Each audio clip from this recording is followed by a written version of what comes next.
Buenas noches, Magíster, buenas noches, compañeros. El día de hoy comienzo con mi entrevista a la licenciada Marisol Suárez Zambrano.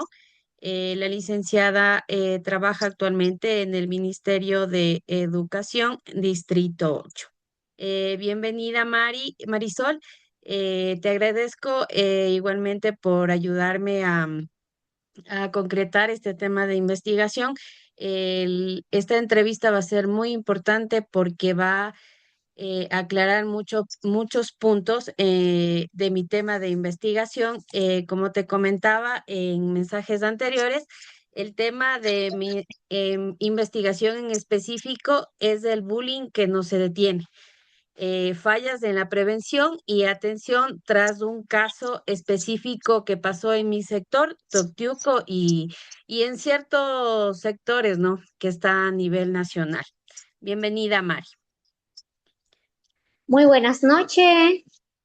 Eh, Estoy aquí para aspecto a tus preguntas que va a realizar. Gracias, Mari. Comenzamos.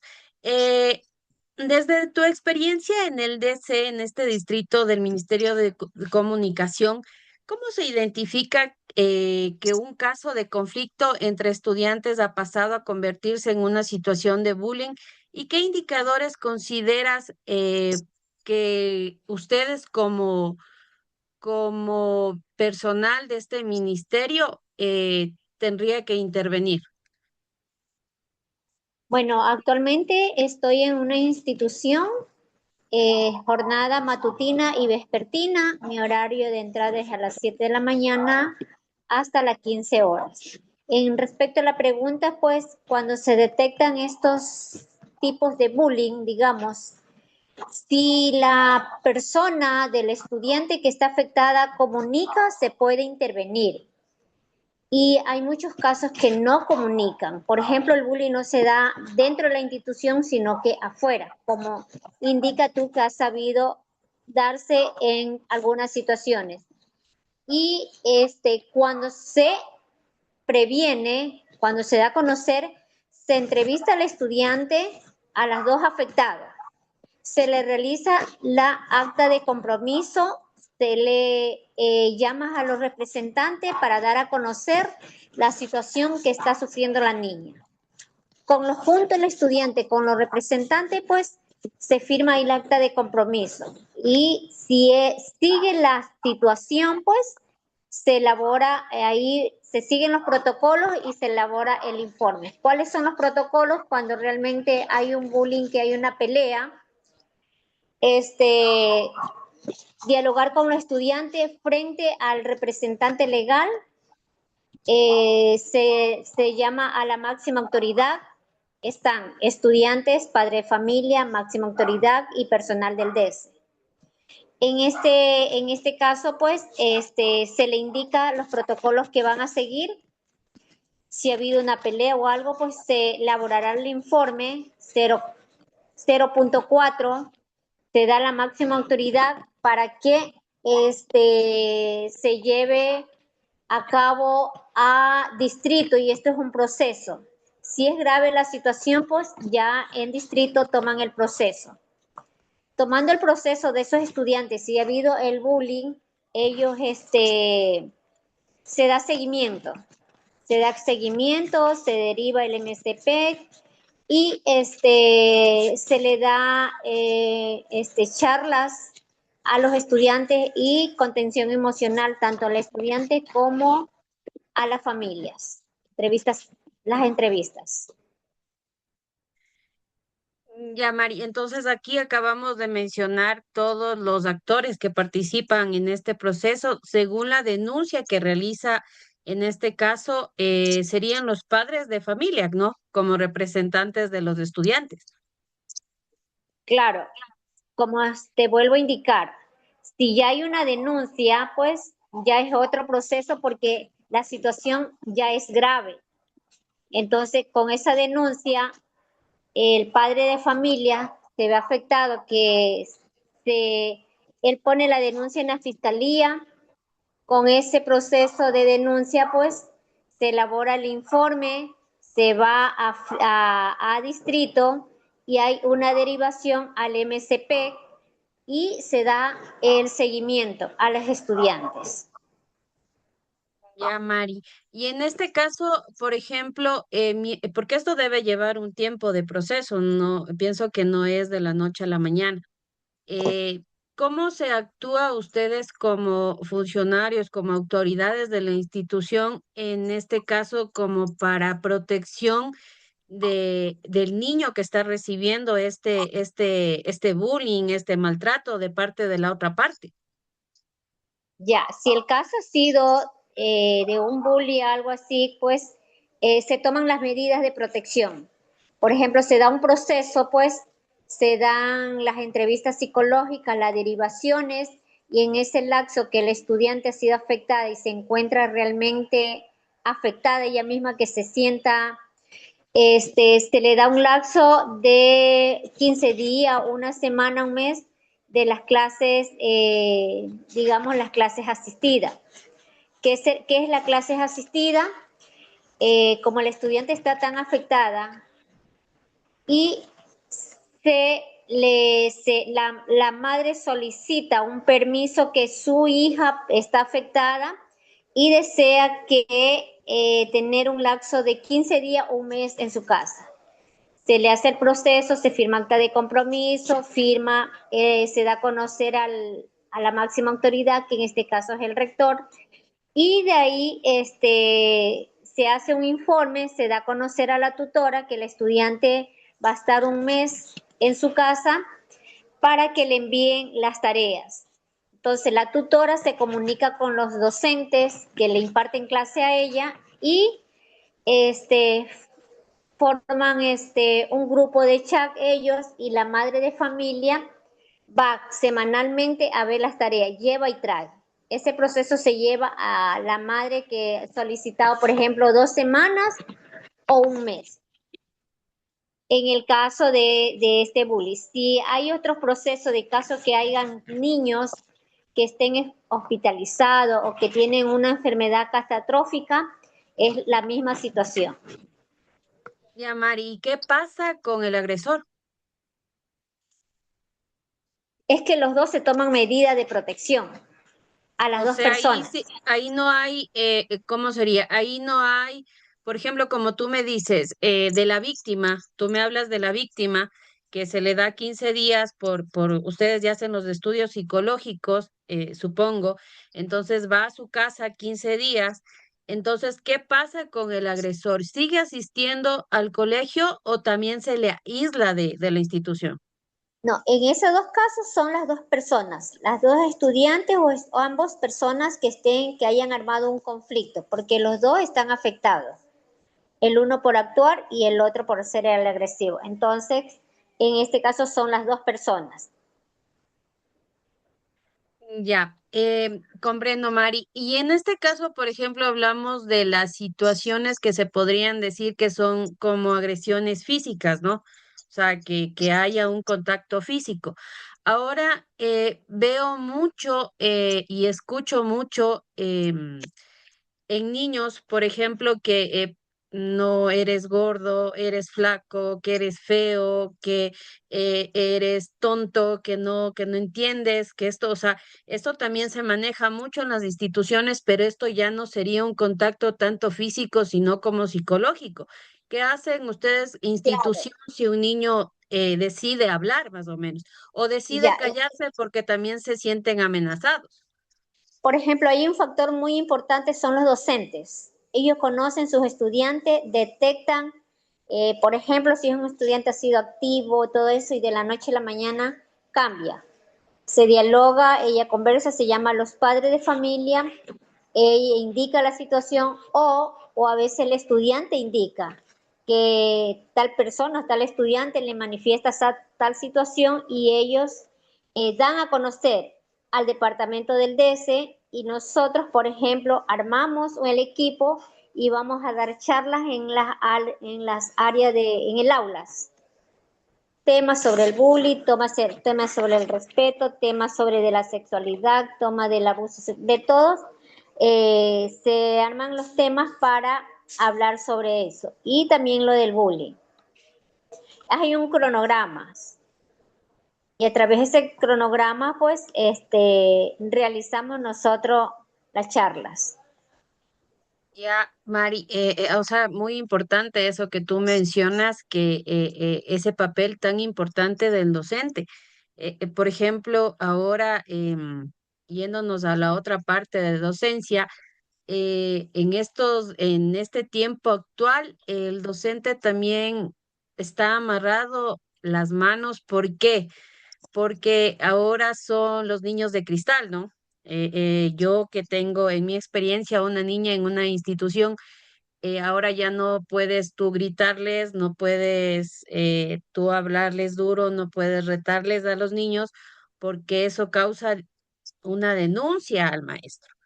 Entonces, lo que tú me dices ahora, tú en tu experiencia, por ejemplo, en tu institución que tú laboras, o sea, ¿se maneja esa prevención de parte de los docentes que tú me dices que ellos se dan cuenta el cambio que causa a sus alumnos? O sea, ¿se ve eso realmente en las instituciones o estamos Sí, hablando de algo que no se lo realiza?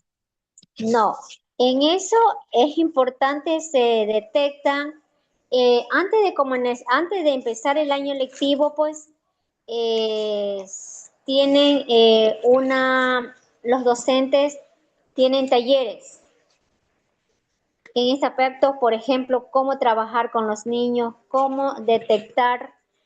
Y nosotros también como departamento de DS, Consejería Estudiantil, le indicamos a los docentes que ellos son los que están más con sus estudiantes. Como te indiqué anteriormente, ellos detectan, por ejemplo, ahorita en la situación que estamos, no es muy diferente a la de que nosotros estudiamos. Me acuerdo que en mi época que yo estudié muy diferente.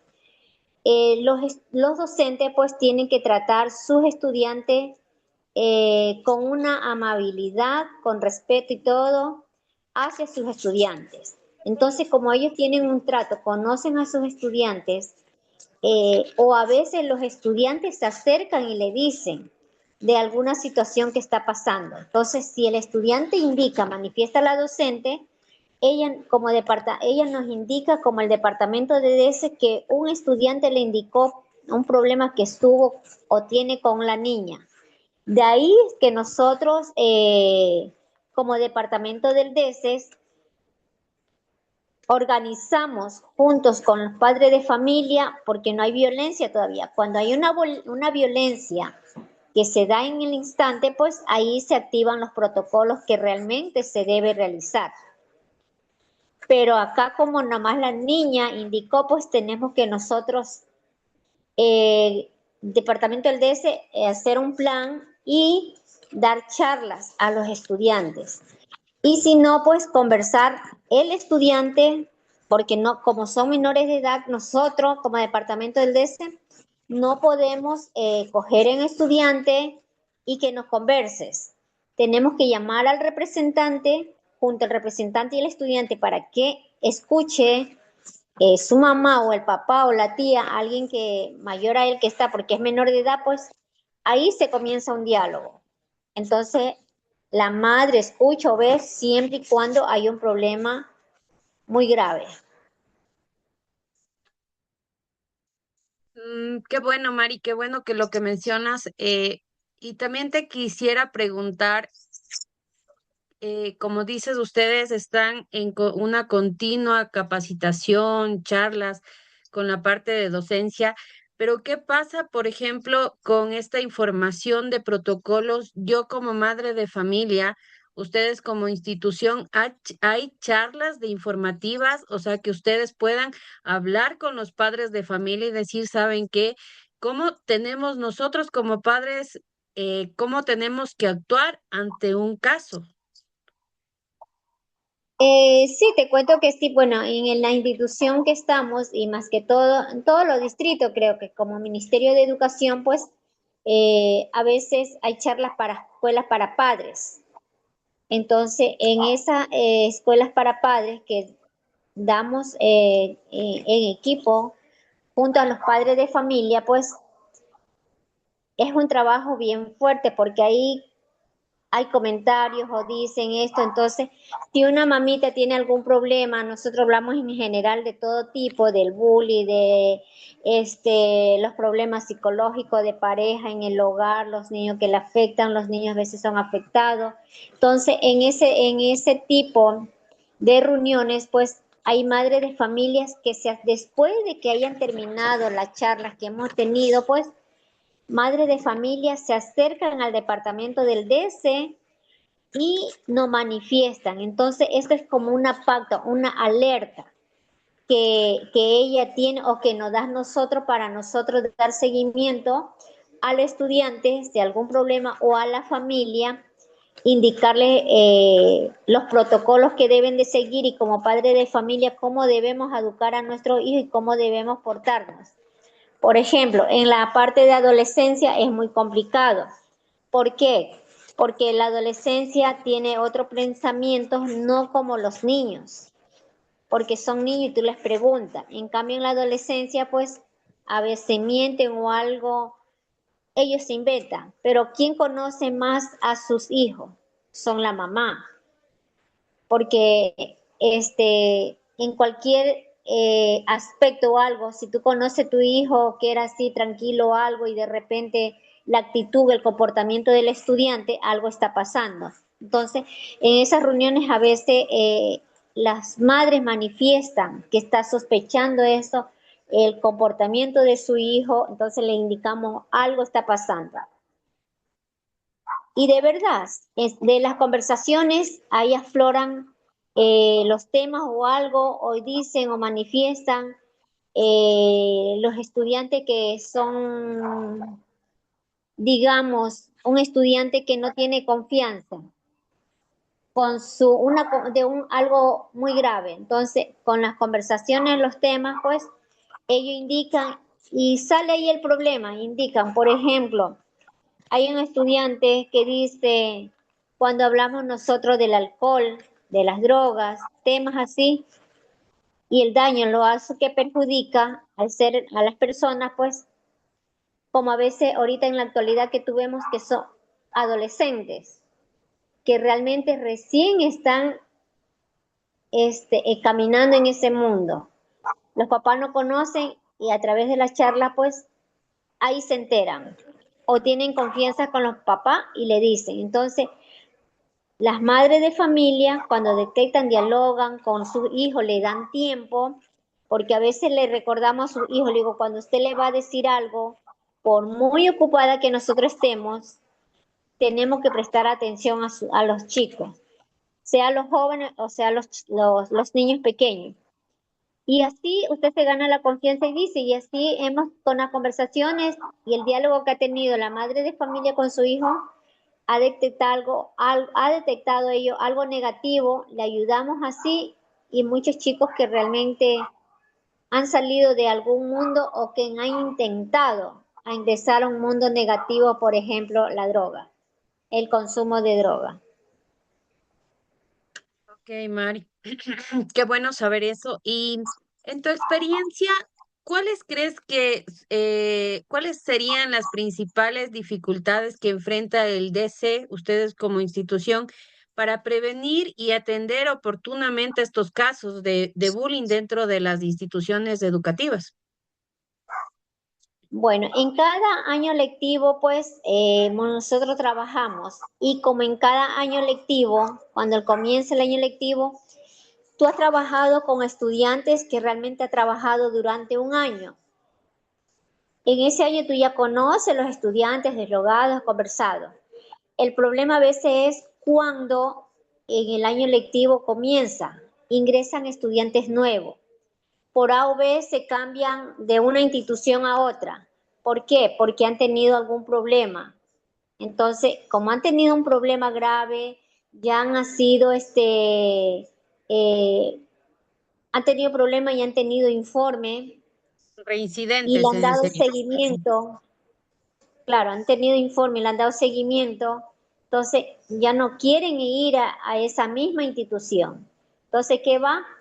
Llegan a otra institución, donde a veces nosotros tenemos que dialogar con el padre de familia y la madre. Entonces, el padre de familia a veces indica, ¿sabe que lo cambié por esta razón, por el de acá? Entonces, ahí ya tenemos una entrada, sabemos el por qué. El estudiante se cambió de una institución a otra por un problema que ha tenido. Entonces, ahí nos toca trabajar bien fuertes con ellos porque el problema que han tenido en otra institución no ha sido un problema fácil, ha sido un problema grave.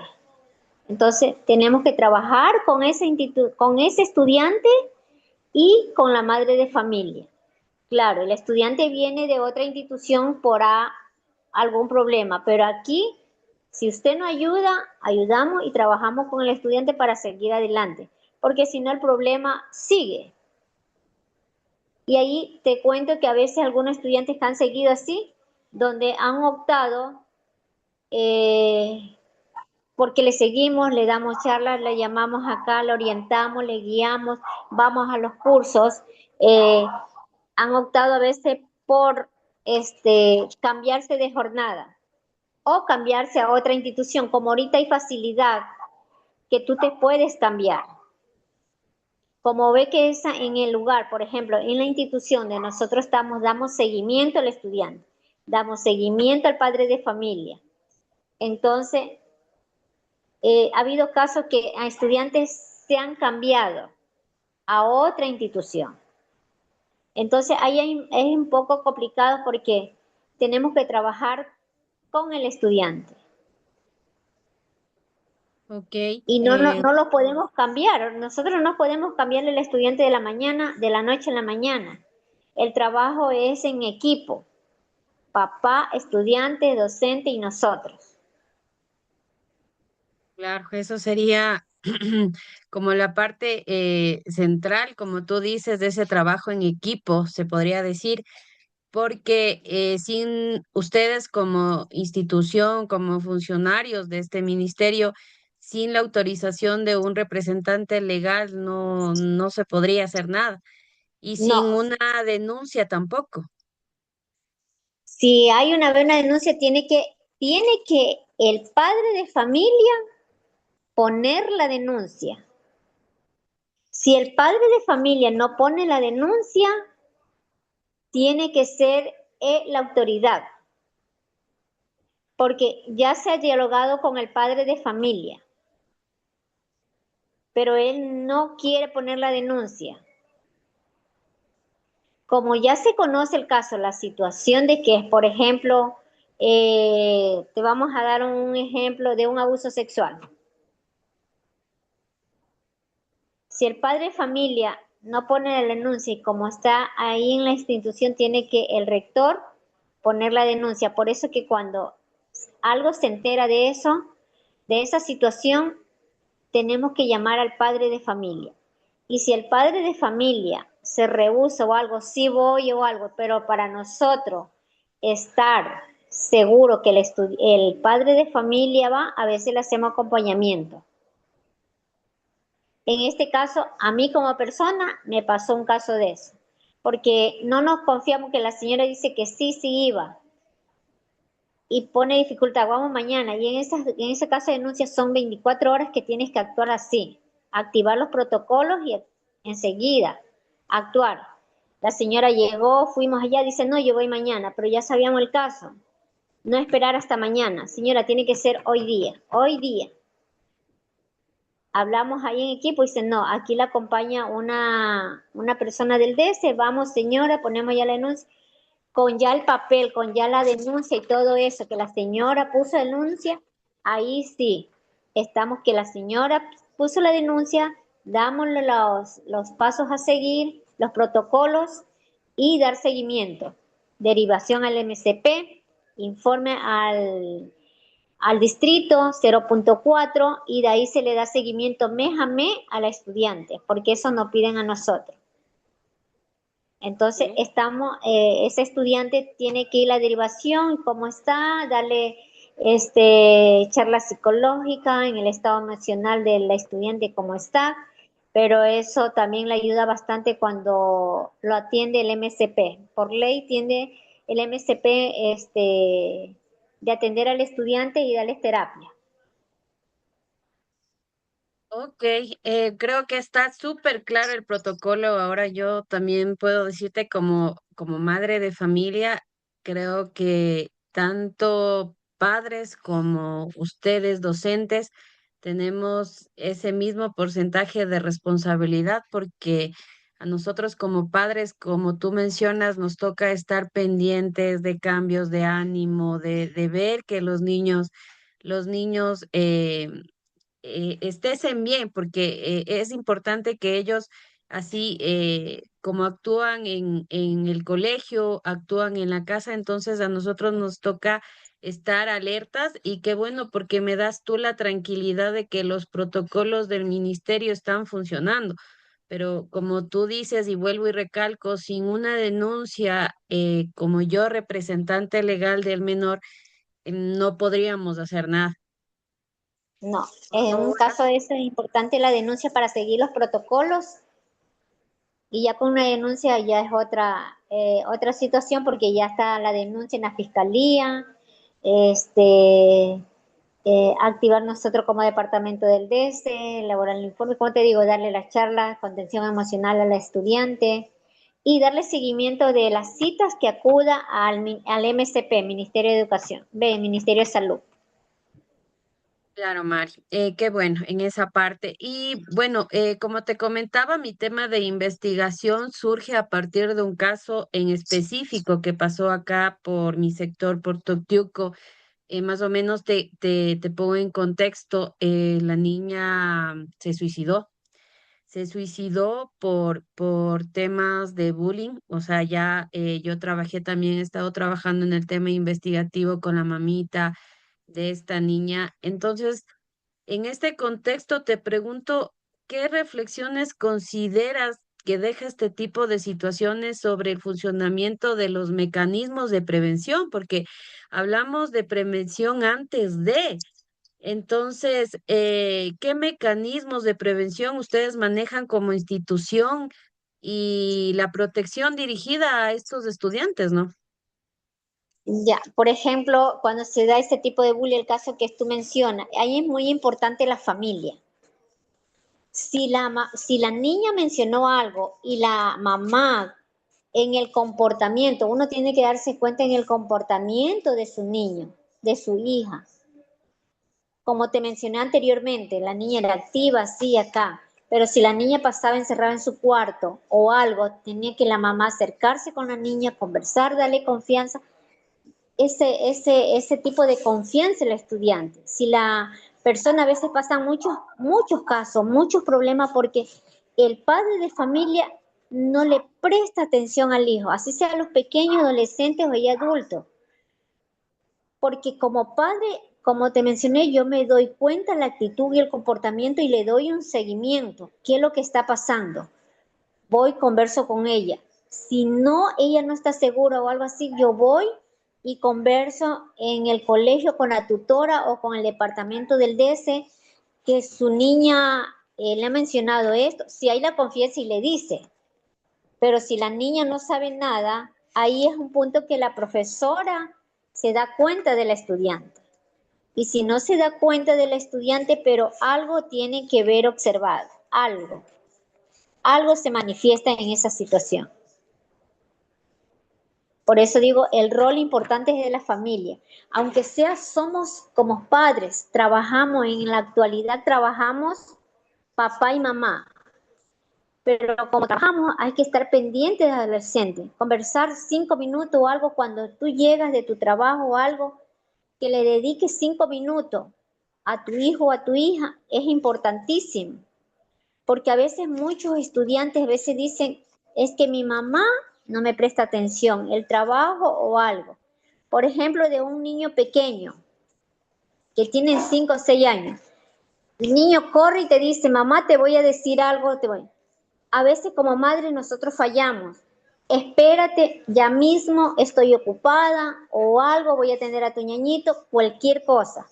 Cuando ya la madre se acuerda de conversar con la niña, mija, dime qué es lo que me quería decir, ya la niña se olvidó, ya está jugando, ya está otra cosa, ya hasta se olvidó lo que realmente le iba a decir.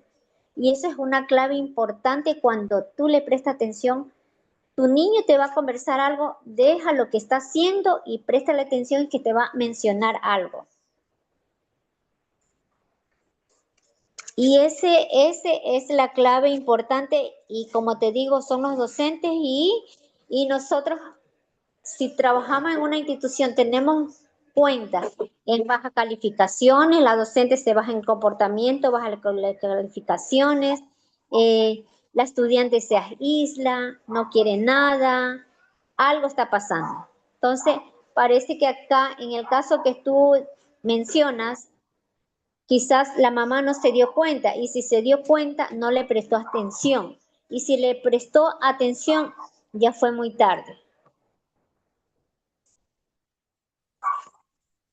Eso sí, pienso que entonces, como vuelvo y recalco lo que me queda de esta entrevista y te agradezco muchísimo, Mari, es el trabajo en equipo. Realmente todo viene desde casa y ustedes como maestros, como docentes, eh, nos dan esa tranquilidad también de estar pendientes de nuestros hijos, pero más el trabajo es de nosotros, más del trabajo de Claro. nosotros y te agradezco, Mari, creo que está muy clara la parte del protocolo, de la parte administrativa, ustedes como funcionarios, y creo que va a ser muy gratificante la información que tú me estás dando, porque como te mencionaba, nosotros como padres de familia sabemos ya qué protocolo seguir, qué hacer en caso de estas situaciones de bullying y, y eso. Y por último, ¿qué reflexión nos dejarías tú como docente, como tú estás en este mundo de estudiantes, de niños, de adolescentes? ¿Qué reflexión nos dejas ante este tema, no? La comunicación. La comunicación en familia es lo más importante y la familia que estén pendientes de los hijos. Que haya comunicación, que haya, por ejemplo, valores en el hogar, el respeto. Si hay esa comunicación, el respeto en el hogar, en la familia, la situación es diferente porque tú vas con ese niño o ese hijo con el respeto y la comunicación que tú le brindas a él y ellos transmiten esa comunicación. Es el entorno familiar. La comunicación, para mí la comunicación es lo más importante de los valores que puedan tener una familia, un hijo o una hija. Muchas Los gracias, valores. Mari. Muchas gracias. En este caso te agradezco un montón. Gracias por aportar a mi tema de investigación. Sé que me va a servir mucho. Gracias por darte tu tiempo. Y eso, muchas gracias por aportar y que Igual, tengas una bonita noche, Mari. muy bien, igual cuando deseas algo, pues, de este tema y todo, pues, me comunicas como ahorita lo hiciste. Informar. Muchas gracias. Buenas noches, Mari. Igualmente, bendiciones. Chao.